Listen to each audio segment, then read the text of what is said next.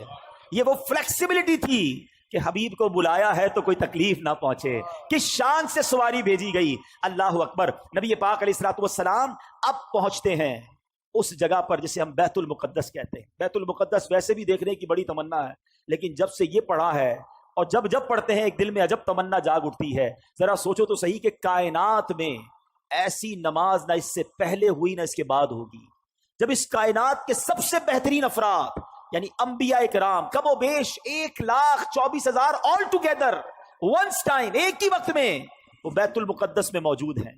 صفے تیار ہیں, مؤذن فرشتے ہیں, اقامت دینے والے جبریل امین ہیں. اور اب جبریل امین نے عرض کیا حضور اب آپ امامت فرمائیے.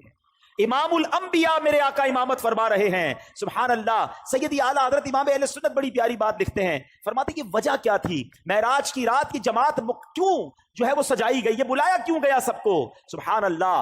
رہتی دنیا کو یہ بتانا تھا. اعلیٰ حضرت کہتے ہیں نماز اقصا میں تھا یہی سر. سر کہتے راز کو, یہاں کہتے ظاہر ہونا.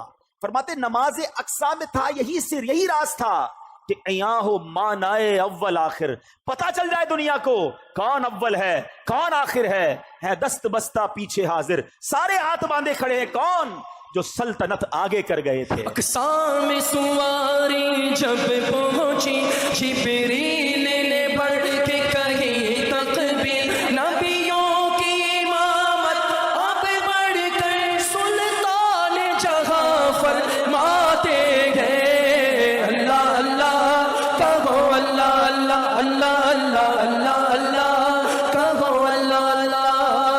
اب نماز سے میرے آقا فارغ ہوئے, اب آسمان کے سفر کی تیاری ہے. اب سفر آسمان میں وہی براق ہے, وہی بارات ہے, وہی دولہا ہے, وہی باراتی ہے. آن کی آن میں پہلا آسمان آ گیا. یہ پہلا آسمان کتنا دور ہے ذرا غور کیجئے گا. پلک جھپکتے کچھ ہی لمحوں میں نبی پاک پہلے آسمان پر پہنچ گئے. اب یہ سب انبیاء جو ہے نبی پاک کو ویلکم کر رہے ہیں, مرحبا کہہ رہے ہیں. نبی پاک آگے بڑھتے گئے. اب سدرۃ المنتہا آ گیا. اب یہاں جو ساتھی ہے جو ام ہانی کے گھر سے لے کر ساتھ جا رہے ہیں جبریل امین, وہ عرض کرتے ہیں کہ حضور بس اب یہاں سے آگے میں نہیں جا سکوں گا, یہ میری لمٹ ہے, اس سے آگے گیا تو میرے پر جل جائیں گے. اللہ اکبر. اب اس کے آگے فقط رب کے حبیب جا رہے ہیں.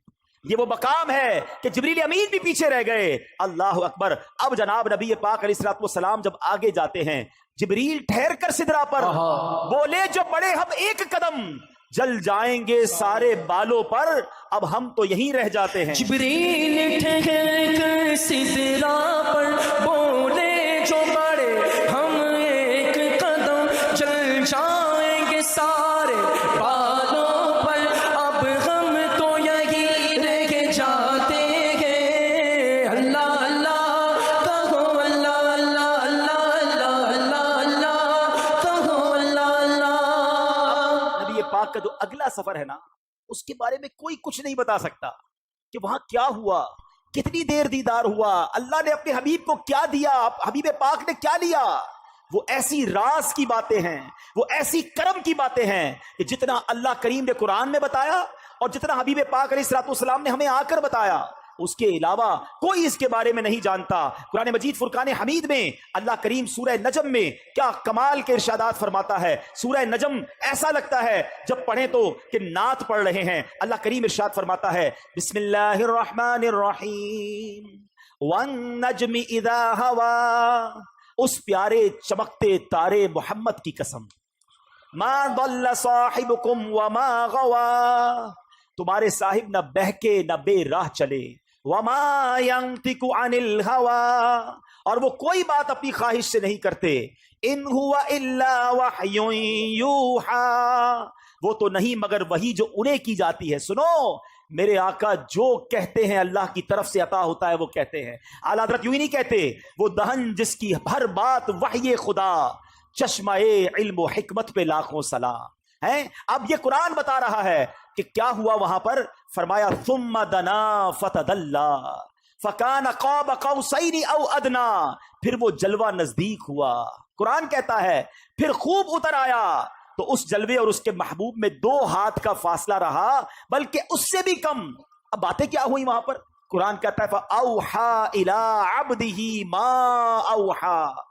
اب وحی فرمائی اپنے بندے کو، جو وحی فرمائی، رب نے جو فرمانا تھا فرمایا، اور محبوب نے جو لینا تھا وہ لے لیا.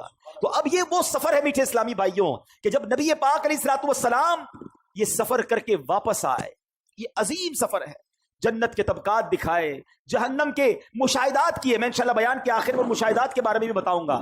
آل ٹوگیدر جب یہ سفر کر کے نبی پاک واپس آتے ہیں تو آج لوگ کہتے ہیں جناب کہ بڑی سائنس نے ترقی کر لی ہے، بڑا مہینوں کا سفر دنوں میں، دنوں کا سفر منٹوں میں طے ہوتا ہے. لیکن میرے آقا کے اس سفر میں جس میں ہزاروں سال کا یہ ٹریول ہے، علماء کہتے ہیں اگر اس کو لاجیکلی کیلکولیٹ کریں نا تو یہ کئی ہزار سالوں کا سفر بنتا ہے. مگر نبی پاک جب واپس آئے تو جو دروازہ کھولتے وقت کنڈی ہل رہی تھی وہ اب بھی ہل رہی ہے. جو بستر چھوڑ کے میرے آقا گئے وہ بستر اب بھی گرم ہے. آقا نے وضو کیا تھا، ہم وضو کرتے زمین پر پانی بہتا ہے، راوی لکھتے نبی پاک آئے وہ پانی ابھی بھی بہ رہا تھا. بڑا لاجیکلی بات سمجھ لو، ہر دور کے مطابق ہے نا انبیاء کو معجزات دیے گئے، ہر دور کے مطابق جیسا دور ویسے معجزات. مثال کے طور پہ حضرت موسیٰ علیہ الصلوۃ والسلام کا دور تھا، وہ جادوگروں کا دور تھا. ان کا مقابلہ کرنے کے لیے حضرت موسیٰ علیہ الصلوۃ والسلام کو عصا کا معجزہ دیا گیا. آپ نے عصا ڈالا، وہ اژدہا بن گیا، فرعونیوں کے سانپوں کو کھا گیا، وہ عاجز آ گئے. حضرت عیسیٰ کا دور ڈاکٹرز کا دور تھا، علاج دریافت ہو گیا تھا. اس کو کاؤنٹر کرنے کے لیے آپ کو کیسا معجزہ دیا گیا کہ قرآن میں لکھا ہے کہ آپ مادر زاد اندھوں کی آنکھوں پر دم کرتے تھے، وہ آنکھ والے ہو جاتے تھے. آپ مردوں کے لیے دعا کرتے، مردے زندہ ہو جایا کرتے تھے. تو جیسا دور ویسا معجزہ. میرے آقا کا جو دور تھا، جس دور میں نبی پاک آئے، وہ دور کیسا تھا؟ وہ دور تھا عربیوں کا فصاحت و بلاغت کا دور تھا، انٹلیکچوئلز کا دور تھا. اس زمانے میں بڑا عجب معاملہ تھا. ایک اور بڑی عجیب بات پہلے بھی میں نے بیانات میں بتائی ہے کہ جو عربی نہیں ہے وہ کیا کہلاتے ہیں؟ ہم کیا ہیں؟ عجمی. عجمی کا معنی پتہ ہے؟ عجمی کہتے گونگے کو. ہم کتنا شوق سے بتاتے ہیں عجمی ہیں. عجمی کہتے ہی گونگے کو، اس کا معنی گونگا ہے. یہ عربیوں کا ایک زوم تھا، عربیوں کا ماننا یہ تھا کہ عربی بول سکتے ہیں، یہ عجمی باقی سارے گونگے ہیں. ان کو اپنی زبان پر اتنا ناز تھا. یعنی اس زمانے میں تلوار کے لڑائی کے ساتھ ساتھ الفاظ سے بھی لڑائی ہوتی تھی. حضرت عبداللہ بن رواحہ، حضرت حسان بن ثابت رضی اللہ تعالیٰ عنہ، یہ نبی پاک کے دربار کے نعت گو شاعر تھے. دشمن نبی پاک کی شان میں گستاخانہ اشعار لکھتے تھے، یہ ادھر سے جواب میں نعتیں لکھتے تھے. ایک موقع پر پیارے آقا علیہ الصلوۃ والسلام نے حضرت عبداللہ بن رواحہ سے فرمایا، عبداللہ تم اشعار دشمنوں کے مقابلے میں لکھو، تمہارے اشعار ان کے لیے تیر کی مانند ہے. تو یہ دور تھا، اس دور میں نبی پاک تشریف لائے. اب ضروری تھا کہ پیارے آقا ان سے زیادہ فصیح ہوں، ان سے زیادہ خوبصورت بات کریں. اللہ نے نبی پاک کے قلب اقدس پر قرآن نازل کر دیا. جب اللہ کے حبیب قرآن کی تلاوت کرتے تھے وہ عاجز آ گئے، وہ پریشان ہو گئے. وہ کہتے یہ کسی انسان کا کلام نہیں ہے، یہ کیسی باتیں کرتے ہیں. اور کمال کی بات یہ ہے انہوں نے یہ بھی دیکھا تھا کہ بچپن سے اب انہیں دیکھ رہے ہیں، یہ کسی مدرسے میں نہیں گئے، کسی استاد کے پاس نہیں گئے. اس کا مطلب یہ تھا کہ اللہ نے اپنے حبیب کو ڈائریکٹلی علم عطا فرمایا. الرحمن اللہ